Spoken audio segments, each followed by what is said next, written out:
Mayor-elect Kelly Her.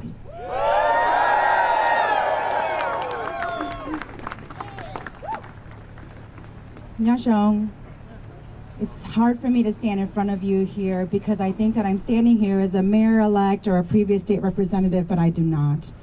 I stand here in front of you as a refugee who came to this country, as somebody who has stood up to defend our undocumented communities and received huge backlash for wanting to make sure that they had the health care that they deserved.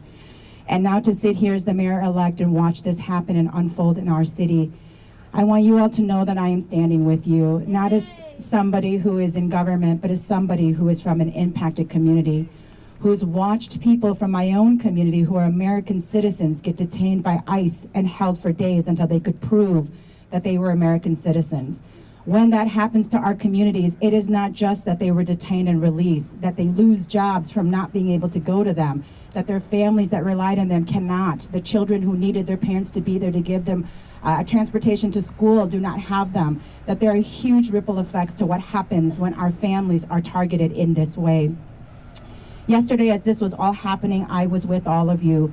I was trying to also find out what was happening because I do not get advance notice as to what is happening.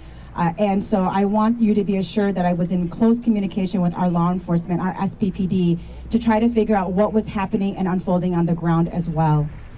Everyone deserves to feel safe where they live, and there are real national security threats that the federal administration is responsible for addressing.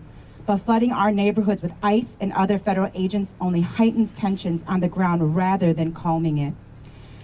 We need clear, timely information from federal agencies so that the panic doesn't take over and rumors don't spread. When communities are kept in the dark, fear fills the gaps and the uncertainty ripples across our city. And this fear is real because we have seen what has happened. Our communities torn apart. They are feeding into that.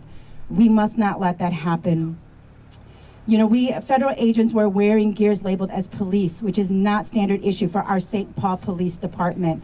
And they were not involved in any way in this enforcement action. SPPD works hard to keep our communities safe. When federal agents mislabel themselves, it creates confusion, undermines trust, and raises fundamental questions about who those officers really are. That was one of the first things when I saw police written on these uniforms. I knew that those were not SPPDs, but our community doesn't know that.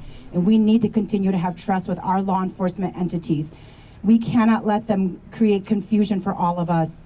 Any federal agent operating in our city should be clearly identified both by name and agency. Misusing the police label is misleading and unacceptable.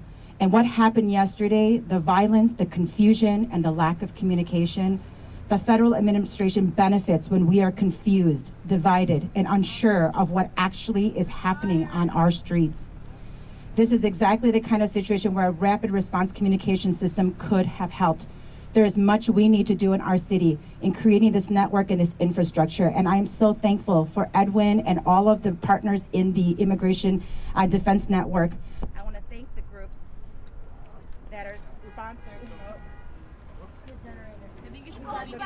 Keep going. I want to just thank the groups that were here and were helping out and on the ground. Because of what you did, our community is safer and better. I am committed to working with our groups and to ensure that we are able to deploy people with the resources that they need in order to be good constitutional observers. And so know that I stand with you. I am with you, not as a mayor-elect of this city, but as an immigrant, as a refugee, as a community that has been impacted.